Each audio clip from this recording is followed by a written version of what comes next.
Hello everyone. तो ये PYQ series का सेकंड वीडियो है पैरामीटर पासिंग मेथड पे बेस्ड क्वेश्चंस का। ठीक है, तो सबसे पहले हम गो थ्रू कर लेते हैं आज के हम इस वीडियो में कौन कौन से क्वेश्चंस को डिस्कस करने वाले हैं। पहला क्वेश्चन है, consider the program below in hypothetical language which allows global variable and a choice of call by value and call by reference method. ठीक है, यहाँ पे हमें कॉल बाय वैल्यू और कॉल बाय रेफरेंस मेथड से हमें value pass करना है। और ये मेरे पास गिवन क्वेश्चन है, गिवन प्रोग्राम है, in type program main function. यहाँ i is the global variable और इसमें लोकल वेरिएबल भी डिफाइंड है। J equals to 60, I equals to 50, then we are calling call F I. और ये मेरा फंक्शन जो है एफ आई कॉल होता है। और जो भी वेरिएबल एक्सचेंज होगा, जो भी वैल्यू मैनिपुलेशन होगा, दैट वी विल सी। और हमारे पास दो केसेज हैं कि यूजिंग कॉल बाय वैल्यू हमें चेक करना है what is the value of i and j, and using call by reference we need to use. इसमें एक नई बात है कि इसमें हमारा ग्लोबल वेरिएबल भी इंक्लूडेड है इस फंक्शन में। तो देखना है कि ग्लोबल वेरिएबल मेरा कैसे अपडेट होता है। राइट, चलिए सेकंड क्वेश्चन है मेरा, और ये क्वेश्चन गेट 2007 में आया था। हमारा सेकंड क्वेश्चन है, consider the C program below and what does it print. यहाँ पे एक मैक्रो डिफाइंड है, जिस मैक्रो की हेल्प से हम ये स्वैपिंग परफॉर्म कर रहे हैं। और हमारे पास दो फंक्शन है, स्वैप 2 एंड स्वैप 3। ओके, और मेन फंक्शन में हम कुछ कंडीशंस चेक कर रहे हैं, कुछ कॉलिंग कॉलिंग वगैरह कर रहे हैं, दैट विल सी। नाउ, और ये क्वेश्चन 2008 में आया था। थर्ड क्वेश्चन है मेरा कि what is the return value of f of p p if the value of p is initialize to 5। यहाँ पे पी होगा, I think p is initialize to 5 before the call. Means जो initial value है वहाँ उस समय P का 5 है, और हम मेन फंक्शन से इसको कॉल कर रहे हैं। मीन्स एफ ऑफ 5 हम आर्गुमेंट पास कर रहे हैं और एफ फंक्शन को कॉल कर रहे हैं। Note that the first parameter is pass by reference. यहाँ पे जो हम फर्स्ट पैरामीटर पास करेंगे वो as a pass by reference pass करेंगे, और सेकंड जो पैरामीटर है वो पास बाय वैल्यू। मीन्स यहाँ एड्रेस पास करेंगे, यहाँ पे लोकल यहाँ पे वैल्यू पास करेंगे। ठीक है, और यहाँ पे कुछ कोड है, C equals to C minus one. यहाँ पे हम कंडीशन चेक कर रहे हैं, अगर जीरो होता है तो रिटर्न वन हो जाएंगे, otherwise will increment. And again means यहाँ पे हम रिकर्सिवली कॉल कर रहे हैं। ओके, तो ये क्वेश्चन जो है मेरा गेट 2013 में आया था। तो हमारा जो पैरामीटर पासिंग मेथड पे बेस्ड जो भी क्वेश्चन है जो कि पीवाईक्यू सीरीज में हमने इंक्लूड किए हैं, वो सिर्फ तीन ही क्वेश्चन हैं। इसके बाद हम new means new topic start करेंगे। तो पहले हम ये थ्री क्वेश्चंस को सॉल्व करते हैं। तो चलिए, ये हमारा व्यू बोर्ड है। व्यू बोर्ड पे हम स्टार्ट करते हैं फर्स्ट क्वेश्चन से। पहला मेरा कि consider the program below in hypothetical language which allows global variable and a choice of call by reference और call by value methods of parameter passing। यहाँ पे हम दो मेथड से वैल्यू पास करें। पहले हम चेक करेंगे यूजिंग कॉल बाय वैल्यू आई और जे का क्या वैल्यू होगा। तो ये है मेरा कॉल बाय वैल्यू से हम पहले वैल्यू पास करेंगे। तो ये मेरा मेन फंक्शन है, यहाँ पे मेरा ग्लोबल वेरिएबल है। Right, this is my I is the global variable, I is global.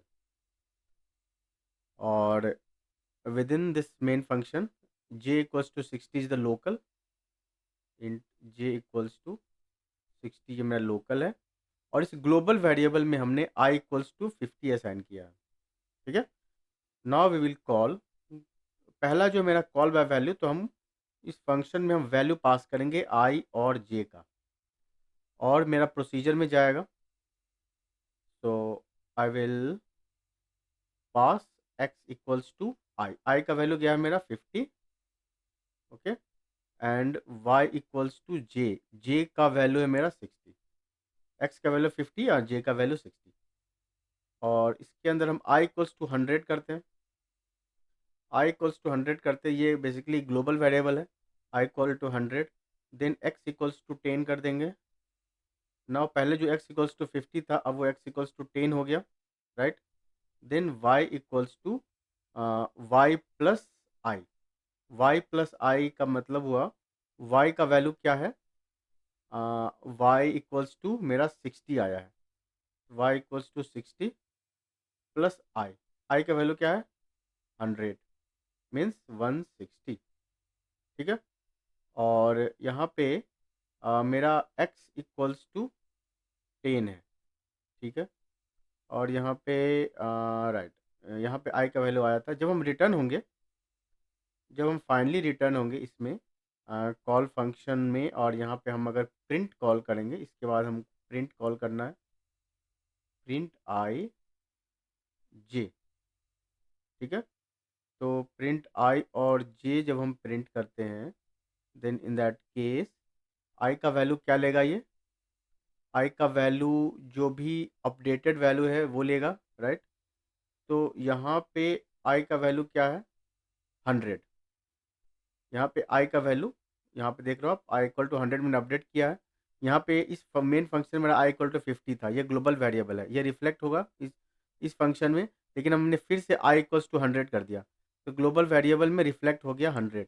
तो मेरा ये जो आई है वो हो गया 100, पहले 50 था, फिर ये हम कट कर देंगे इसको, फिर ये 100 हो जाएगा बिकॉज ऑफ दिस प्रोसीजर।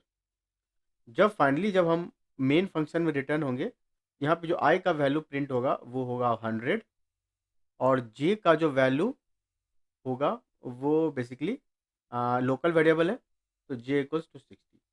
तो ये मेरा आंसर हो जाएगा। तो हमको चेक करना है कॉल बाय वैल्यू के केस में, I equal to 100 J equal to 60 किस केस में है। कॉल बाय वैल्यू यहाँ आई 70 जे 10 है, ये नहीं होगा। आई 50 जे 60, आई 10 जे 70, या आई 100 जे 60, आई 100 जे 60 मेरा आ गया, ठीक है। तो यह एक्चुअली ये ग्लोबल वेरिएबल है, इसलिए मेरा वैल्यू जो है दोनों ही फंक्शन में रिफ्लेक्ट कर रहा है। तो जो फाइनल असाइंड वैल्यू होगा आई इक्वल टू 100, वो मेन फंक्शन में रिफ्लेक्ट कर जाएगा, वो मेरा 100 प्रिंट हो जाएगा। तो हम चेक करते हैं call by reference. Call by reference कैसे करेंगे, उसका कलर चेंज कर लेना चाहिए। कॉल बाय रेफरेंस के लिए call by sorry call by reference, call by reference के केस में हम क्या करते हैं, हम एड्रेस पास करते हैं, ठीक है। तो मेरा मेन फंक्शन से जब ये आई जे कॉल होगा और ये प्रोसीजर फंक्शन में रिसीव होगा, इसका मतलब है जो रिसीविंग एंड है वो पॉइंटर है, तभी हम कॉल बाय रेफरेंस से पास कर सकते हैं। तो जो हम पास करेंगे उस समय, तो x is a pointer which is pointing to i, fine, and i equals to 50 है, अभी आई इक्वल्स टू 50 है। और दूसरा जो आर्गुमेंट है वो जे को पॉइंट करेगा, और जे मेरा कितना था 60। ये लोकल वेरिएबल है, ये global variable, I is global J is local. Now हम क्या करेंगे, आई इक्वल्स टू 100 कर देंगे। यहाँ पे हमने आई इक्वल टू 100 किया है, राइट। जैसे हम आई इक्वल टू 100 किए हैं, तो ये ग्लोबल वेरिएबल है और ये मेमोरी में राइट हो जाएगा। राइट होगा तभी हम कहीं से भी इसको एक्सेस कर सकते हैं ग्लोबल वेरिएबल को, बिकॉज ग्लोबल वेरिएबल जो है कहाँ एलोकेट होता है, कोड सेगमेंट में। तो नहीं, डेटा सेगमेंट में होता है ये जो है डेटा सेगमेंट में ये स्टोर होता है। तो अ, ये जो है वैल्यू मेरा यहाँ पे असाइन हो जाएगा जब आई इक्वल टू 100 करेंगे, ठीक है। लोकल होता तो ये नहीं होता चेंज, बट क्योंकि एक्स ये जो आई जो है वो मेन फंक्शन में है, आई जो ग्लोबल वेरिएबल, और ये आई को अगर हम यहाँ कुछ भी अपडेट करेंगे तो वो मेरा ग्लोबल वेरिएबल में अपडेट होगा। और वो अगर ग्लोबल वेरिएबल में अपडेट होगा तो जितने भी फंक्शंस हैं वे सभी फंक्शंस में वो वैल्यू अपडेट हो जाएगा। तो यहाँ पे आई इक्वल टू 100, तो ये मेरा 100 हो गया। Now x is pointing to I where value of I is 100, fine, then x equals to 10। अब x equals to 10 करेंगे, इसका मतलब ये मेरा पॉइंटर है, पॉइंटर में हमने 10 असाइन किया, तो इसका मतलब ये 100 पे ओवरराइट हो जाएगा, ये हो जाएगा 10। नाउ I का वैल्यू अब हो जाएगा 10, ठीक है। जब वो रिटर्न होगा मेन फंक्शन में, अगर हम प्रिंट करेंगे तो I का वैल्यू मेरा 10 आएगा। और उसके बाद y equals to Y plus I. What is the value of I, I का वैल्यू 60 है, ठीक है 60, और आई का वैल्यू क्या है 10, नाउ 70।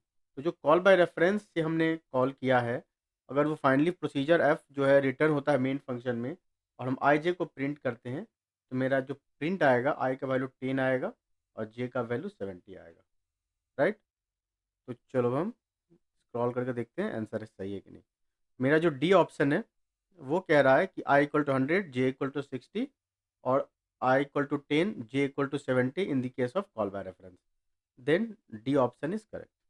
ओके, चलिए नेक्स्ट पे आते हैं। ये गेट 2007 में आती है, बहुत ही अच्छा क्वेश्चन है। यहाँ जो ग्लोबल वेरिएबल का जो कॉन्सेप्ट इसमें डाल दिया गया है, तो इसमें ये क्या है, बहुत कन्फ्यूजन क्रिएट कर देता होगा जब भी स्टूडेंट ने पहली बार जिसने भी अटैम्प्ट किया होगा, डेफिनेटली बहुत कम बच्चों ने ही इसको करेक्ट कर पाए होंगे। Now this is my second question. Consider the C program below and what does it print. Program है, पहले तो मेरा एक मैक्रो डिफाइन है, hash define swap one a b. जहाँ हम स्वैप वन को यूज़ करेंगे वहाँ पे वो रिप्लेस हो जाएगा इस वैल्यू से, मीन्स स्वैपिंग से। Swap two is my call by value, this is my call by value, and swap three this is my call by reference. Now within main function there is two local variables, num1 equals to 5 and num2 equals to 4, और एक one temporary variable ये भी एक local ही है। Now we will check num1 if less than num2। num1 5 is less than 4, ये क्या है, इनकरेक्ट है। Now it will check num1 less than num2, 5 less than 4, it will not work, means इसके अंदर नहीं जाएगा, ये कंडीशन फॉल्स है।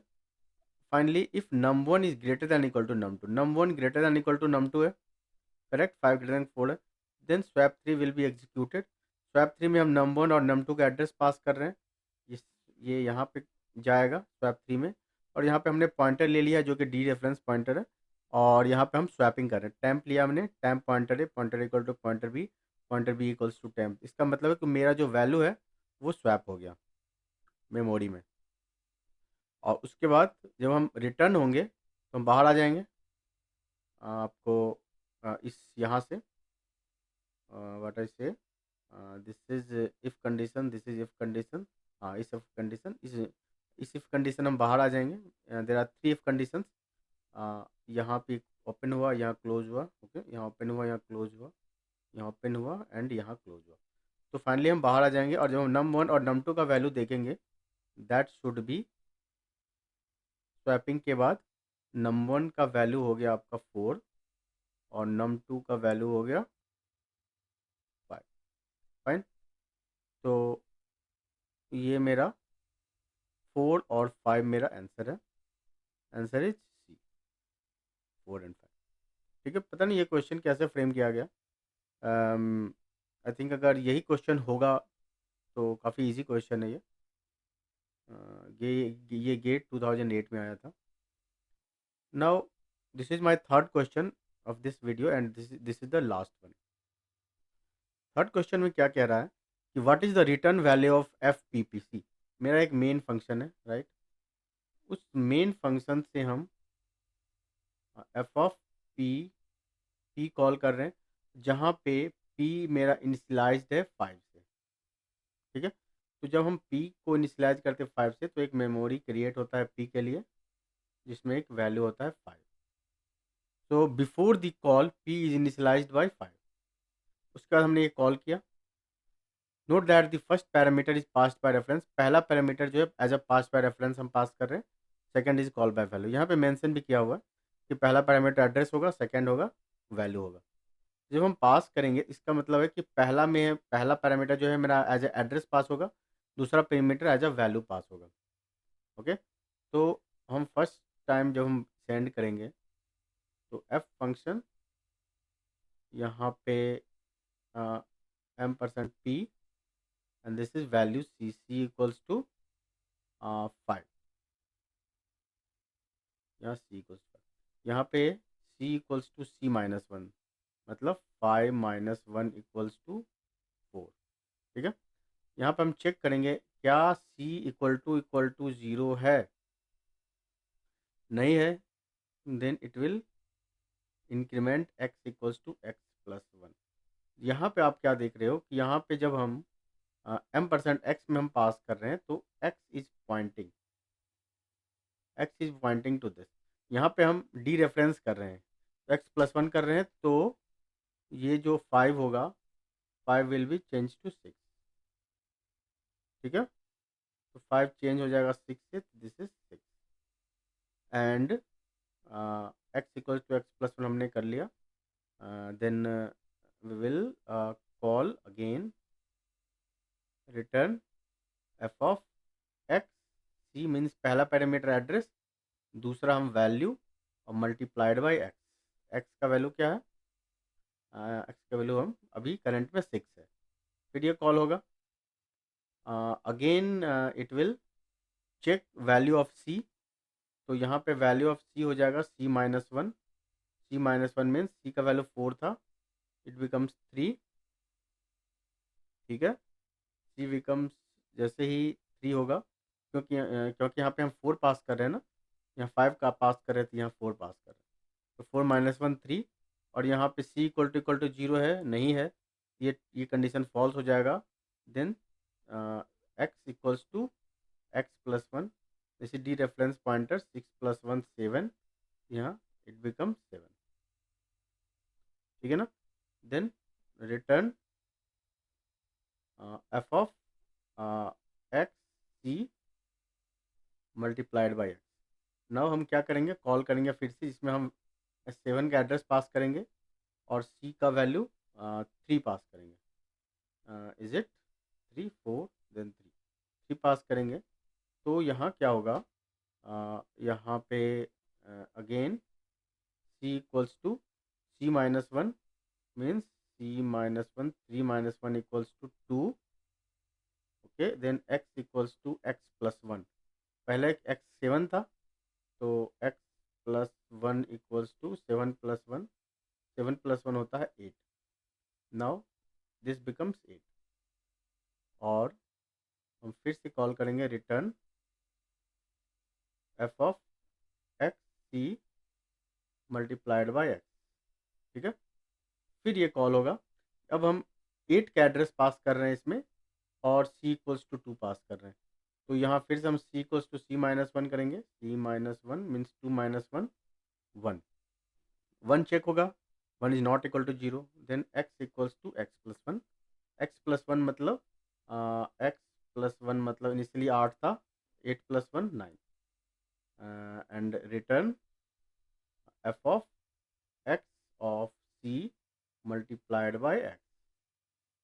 ठीक है, तो उसके बाद ये जब कॉल होगा तो यहाँ पे सी का वैल्यू है 1 हो चुका है, राइट। जब हम नेक्स्ट टाइम कॉल करेंगे तो अगर वो फंक्शन में रिसीव होता है तो वहाँ पे ये C equals to C minus one equals to zero हो जाएगा। ठीक है, now it will check the condition, if C equal to zero है, ये करेक्ट है, तो यहाँ पे हम रिटर्न हो जाएंगे 1 से। ठीक है ना, और यहाँ जो x प्लस वन हो गया 9, यहाँ पे ये 9 हो जाएगा, x का final value 9। Now this 1 will be return back to here 1, और यहाँ पे इसको रेड से करना चाहिए ताकि विजिबल हो प्रॉपरली। 1 मल्टीप्लाइड बाय 9, यहाँ से हम, क्योंकि फाइनल x का वैल्यू 9 था और यहाँ 1 रिटर्न हुआ है 9, तो 9 जो है फिर यहाँ पे आ जाएगा 9। अब यहाँ पे क्या होगा, यहाँ actually x is a global variable, ठीक है ना, और ये मेरा कोड सेगमेंट में, डेटा सेगमेंट में ये अपडेट हुआ है। इसका मतलब ये होल फाइल में ये वेरिएबल जो है एक्सेसिबल है। इसका अपडेट या मॉडिफिकेशन रिफ्लेक्ट करता है हर एक फंक्शन में। इसका मतलब जो फाइनल 9 वैल्यू है वो इस वाले रिकॉर्ड में भी, इस वाले एक्टिवेशन रिकॉर्ड में भी ये विजिबल है 9। ये 8 नहीं होगा, ये चेंज हो चुका है 9 से। अगर ये स्टैक में होता, अगर लोकल वेरिएबल होता, in that case we will consider this 8, लेकिन ये ग्लोबल वेरिएबल है तो ये जा रहा है आपका डेटा सेगमेंट में, तो ये x इक्वल्स टू 9 इंटू 9 हो जाएगा। फिर ये रिटर्न हो जाएगा 9 इंटू 9। फिर हम यहाँ आएंगे 9 मल्टीप्लाइड बाई 9, फिर मल्टीप्लाइड बाई 9, सेम रीजन जो यहाँ हमने देखा, now it will return here 9 into 9 into 9 and multiplied by 9। ये फाइनली हम यहाँ आ जाएंगे और ये कहाँ से कॉल हो रहा है, मेन फंक्शन से। तो क्वेश्चन क्या है, what is the return value of f p p if the value of p is initialize to 5। तो return value of f p p क्या होगा, ये फाइनली जो रिटर्न हुआ यहाँ, ये आ गया आपका 9 multiplied by 9 multiplied by 9 multiplied by 9। अगर आप इसको मल्टीप्लाई करोगे तो क्या होगा, 9 9 81, फिर 9 1 9 729, फिर 9 से मल्टीप्लाई करेंगे 1 8 6 2 6 5 6 1। So b is the answer. ये गेट 2013 में आया था। ये भी बड़ा कॉन्सेप्चुअल क्वेश्चन है और इससे आपको अच्छी लर्निंग मिलेगा इस क्वेश्चन को अगर आप सॉल्व करते हो तो, क्योंकि यहाँ ग्लोबल वेरिएबल इन्वॉल्व है। इन 3 क्वेश्चंस को जो हमने देखा उसमें ग्लोबल वेरिएबल भी इन्वॉल्व है। फिर यहाँ पे जो हम रिकर्सिवली कॉल कर रहे हैं, तो अगर हम एड्रेस पास करते हैं, इन दैट केस मेरा जो चेंज वैल्यू है वो रिटेन रह जाता है। जैसे मेरा पी का वैल्यू रिटेन रह गया, लेकिन नॉर्मली हमने रिकर्जन में देखा है जब हम यूज़ करते हैं लोकल वेरिएबल, नॉर्मल वैल्यू हम पास करते हैं तो वो रिटेन नहीं रह पाता है, क्योंकि मेरा एक्टिवेशन रिकॉर्ड वैनिश्ड हो जाता है। और यहाँ पे है ये हम एड्रेस पास कर रहे हैं तो ये वैल्यू रिटेन रह रहा है, क्योंकि हमारा जो ग्लोबल वेरिएबल है, वो कहाँ स्टोर होता है, आपका डेटा सेगमेंट में, right. It is stored in the data segment. And local variable कहाँ होता है, लोकल वेरिएबल होता है स्टैक में। ये लोकल होता है विद इन फंक्शन, ठीक है। तो इसका 5th क्वेश्चन आंसर जो है वो करेक्ट है, ठीक है। I think 3 questions I have solved in this video. Next series में हम पॉइंटर स्टार्ट करने वाले हैं, ओके। चलिए हम ये आज का वीडियो यहीं क्लोज करते हैं। Thank you.